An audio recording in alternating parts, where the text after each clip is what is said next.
And now we get to go to the attic, which, yeah, it's World 1. Yeah, get it, it's a time fuck game. At a cafe on a bright plaza, most customers sit back, feeling the warmth of the sun, enjoying their cold drinks, but not Tim. He barely notices the sun, doesn't really taste his coffee. For him, this corner affords a good view of the city, and in the teetering of the passers-by, in the arc of a shopgirl's hand, as she displays tea to an interested gentleman, Tim hopes to see clues. That night at the cinema, fictitious adventures lunge implausibly across the screen. The audience here is mixed. Some are patrons of the cafe, now sitting excitedly in the plush chairs, eager for another new flavor, for distractions from the boredom of their easy lives. Other seats hold fishermen and farm workers, hoping to forget their toils and rest their hands. Tim is here too, but he is scrutinizing the gloss on the lips on the screen, measuring the angle of the plume of a distant helicopter crash. He thinks he discerns a message. When the cinema closes and most of the audience strolls down the plaza to the south, Tim goes north. Tim is different, you see. Tim is a special boy. Tim is an anime protagonist. People like Tim seem to live oppositely from other residents of the city, Tide and Riptide flowing against each other.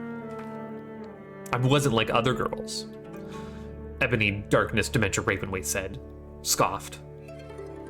Tim wants, like nothing else, to find the princess, to know her at last.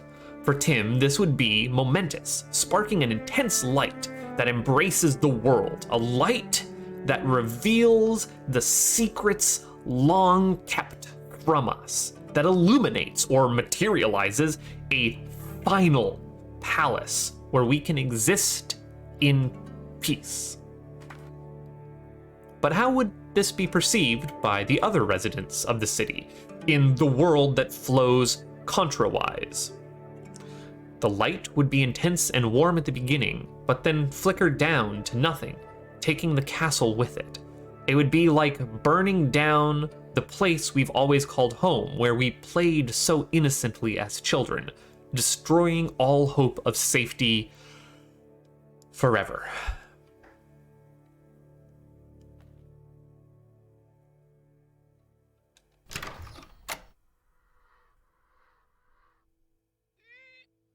Well, we hadn't done this yet, right? Time flows backwards here. Get it? It's all about living backwards. Oh, oops, oops, oops, oops, oops, oops, oops, oopsity, oops, oops, oopsity, oops. I fucked up. I got over where I wasn't supposed to be. There's nothing over there yet. No reason to be there. Right, because there's no puzzle pieces anymore. Ah! But we've changed now by interacting with things where their initial start point was. See, look, they no longer could have come from the cannon. They were down here all along. Ah, and the flower recedes into itself. Recedes, literally. Well, that can't possibly be. How on earth am I ever going to do what I need to do? You could not have come from that cannon. It's just not possible. Where would you have come from then? Ah, you must have come from the other cannon.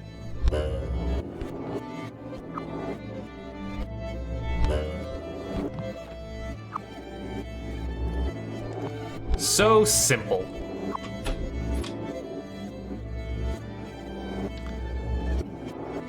I don't even have a ladder for this one. Again, please to not be coming from this cannon. We have many things to do. Yeah, you can go back in that cannon. But him, ooh, nope. Nope. Can I have you? Oops. God damn it.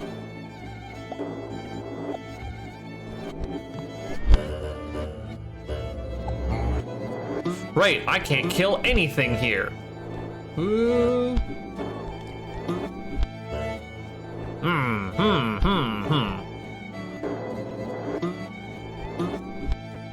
Almost. Almost, almost, almost. Maybe I should have kept 2 of you alive, but I already didn't do that. I'm married to this one. God damn it.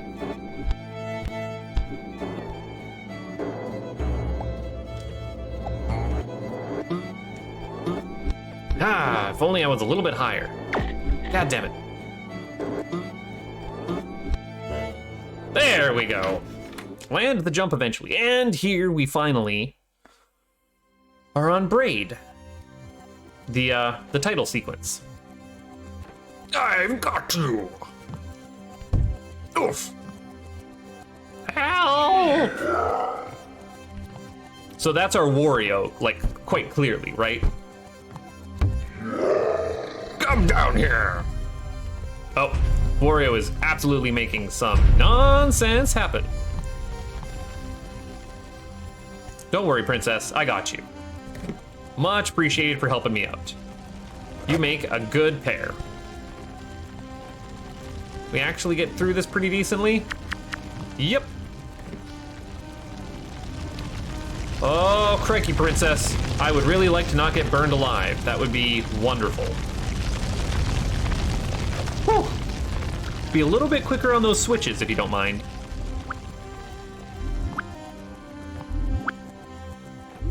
This is like the cool mechanics. I guess not necessarily mechanics as a metaphor, but like the big set piece, right? Ah, and you've turned off the cannon. Much appreciated. And use gravity to fast fall there. We're all good. Now, because again, we're working in reverse world. Ah, shit. Ooh. Ooh, that's cutting her a little tight. Can I get up here a little bit quicker if I am faster on the draw with that Goomba? Maybe? Not really? God, that's tight. How the fuck am I gonna get through that?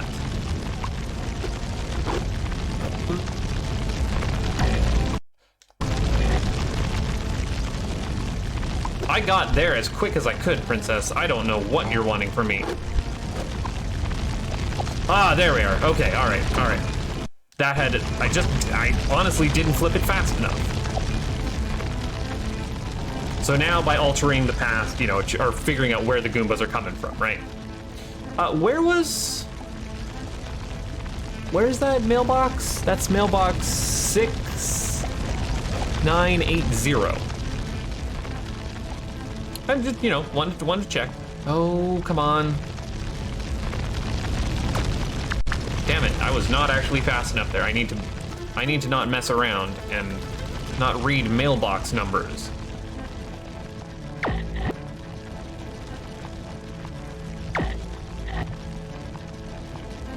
Get a little bit faster on the stair climbing if you don't mind. There we are. Fuck. Why am I having such a hard time with this? What the I am distraught with my inability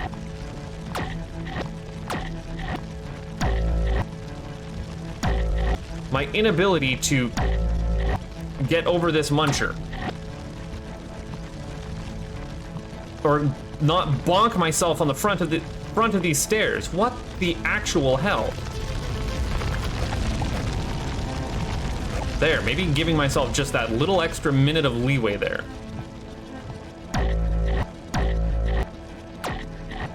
Fuck right off. This is so tight, I don't ever remember that being such a nonsense problem. Thank you, thank you, thank you, thank you. Wait, why were you dropping a chandelier there? Oh, there's the Mona Lisa.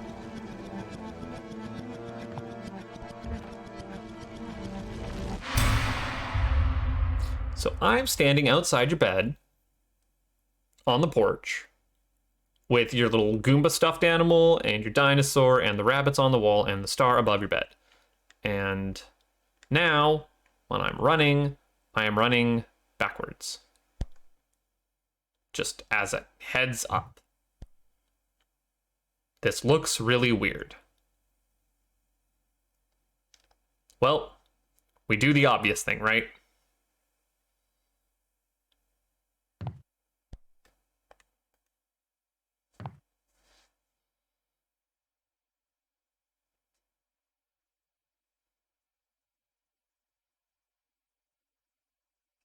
I'm waiting for the obvious thing to start happening. I'm holding reverse. I guess I must have just been waiting here a while and explaining what I saw in this person's room, which is not creepy at all. Ah, now the music is playing forwards, because remember, we're in reverse world. The princess wakes up, tries to drop a chandelier on us. Ah, okay, all right. Right, because we are always chasing after the princess. And you lower your bridge so that I can't actually climb up to get you. And you're blocking off and hiding behind the wall from me.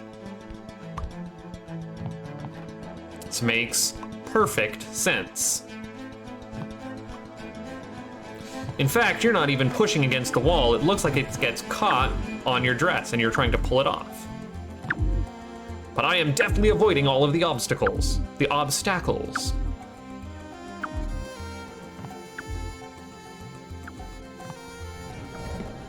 Ooh, he couldn't quite kill me that time, princess. You really tried.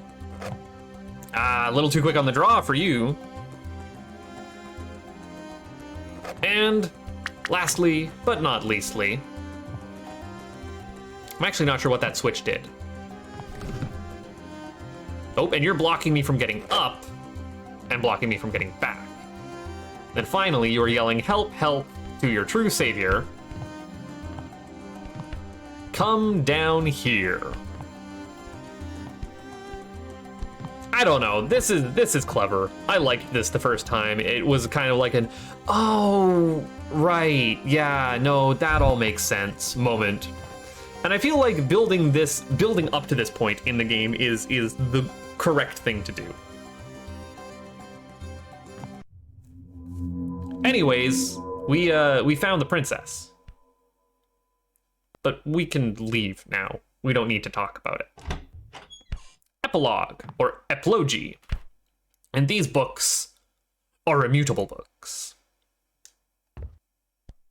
So have you figured out what the story's about yet, besides just getting a princess? You figured that much? You were getting there? This book is blank. This book does not have anything in it.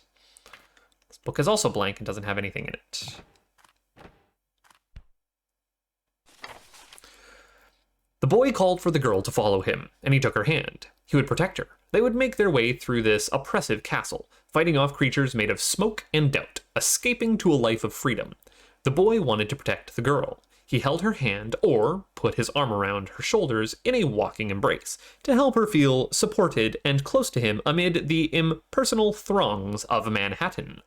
They turned and made their way towards the Canal Street subway station, and he picked a path through the jostling crowd. I thought there was a thing that happens when you're here, but I guess I didn't find that. Guess that only happens during... There we are, that's what it is. You find the singing spot, and then the red books say more. His arms weighed upon her shoulder, felt constrictive around her neck. You're burdening me with your ridiculous needs, she said. Or she said, you're going the wrong way, and you're pulling me with you. In another time, in another place, she said, stop yanking on my arm, you're hurting me.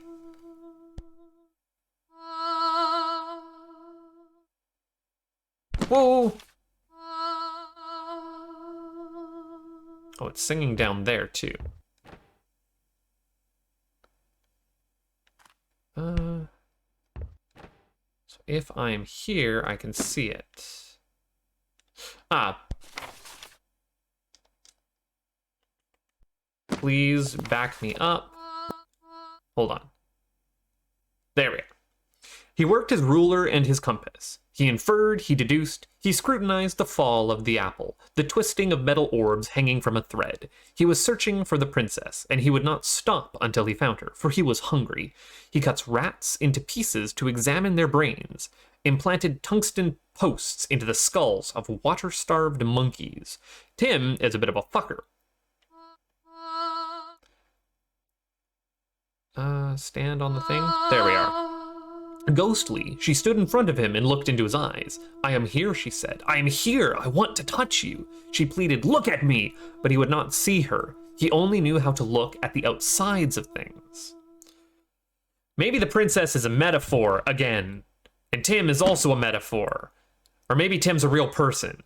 It's hard to say. He scrutinized the fall of the apple, the twisting of metal orbs hanging from a thread. Through these clues, he would find the princess, see her face. After an especially fervent night of tinkering, he kneeled behind a bunker in the desert. He held a piece of welder's glass up to his eyes and waited. Quote, on that moment hung eternity, time stood still. Space contracted to a pinpoint. It was as though the earth had opened and the skies split. One felt as though he had been privileged to witness the birth of the world. End quote. Someone near him said, it worked, and someone else said, now we are all sons of bitches.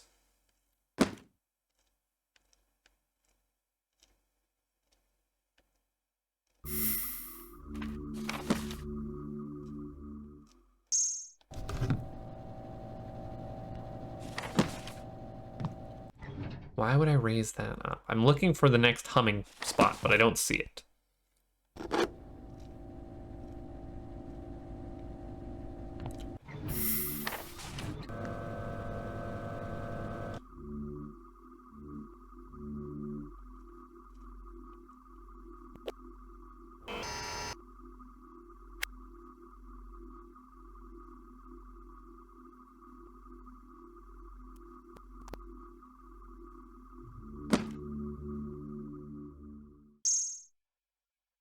There's a trick to getting the second part of this one that I'm not going to actually be doing, because I don't remember it exactly, but it's something with, like, you need to reverse in that room to a point where you are able to reach a standing, like, fiddling with your immutability as we move forward. Yeah, okay. Anyways, on to the quote that's in this room, because I haven't actually read it yet. The candy store. Everything he wanted was on the opposite side of that pane of glass. The store was decorated in bright colors, and the scents wafting out drove him crazy. He tried to rush for the door or get closer to the glass, but he couldn't. She held him back with a great strength. Why would she hold him back? How might he break free of her grasp? He considered violence. Tim is a boy. Tim is a child. Don't remember how to get where I need to go. Oh, and these green books actually do have something of import to say. He cannot say he has understood all of this. Possibly he's more confused now than ever. But all these moments he's contemplated. Something has occurred. The moments feel substantial in his mind, like stones. Kneeling, reaching down towards the closest one, running his hands across it. He finds it smooth and slightly cold. He tests the stone's weight. He finds he can lift it, and the others too. He can fit them together to create a foundation. An embankment, a castle. If you were just paying attention and looking at all the stones that I laid out in front of you, you would be able to understand what I'm trying to tell you. To build a castle of appropriate size, he will need a great many stones. But what he's got now feels like an acceptable start. Is this the humming spot? No. Damn. Thought it was perhaps the humming spot. Anyways, we're gonna exit this door.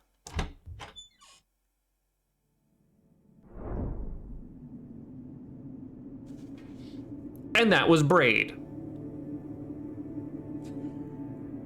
Does it still hold up? Man, that took me like 2.5 hours. That's not anywhere near how long it took me the first time round, and I also did not get anywhere near all of the stars, which are needed to get the true ending of the game, in which you find out that the princess was in fact the atomic bomb, or a metaphor for the atomic bomb or something. Anyways, Jonathan Blow really liked making this obtuse puzzle game about searching for answers. And then he made another one. And I'm also going to play that one. And I also don't know if I'm going to be as nice about it. I think I like Braid. Ooh, that's hard. On Revisit. On Revisit, does Braid hold up? I think Fez holds up better than Braid, if I'm being honest. Braid feels pedestrian in the wake of what has come, but maybe that is just hindsight. because it was, again, the building block for everything to come. I am not sure. Anyways, thanks so much for watching, guys. I will see you here next time, where we go and blow it up.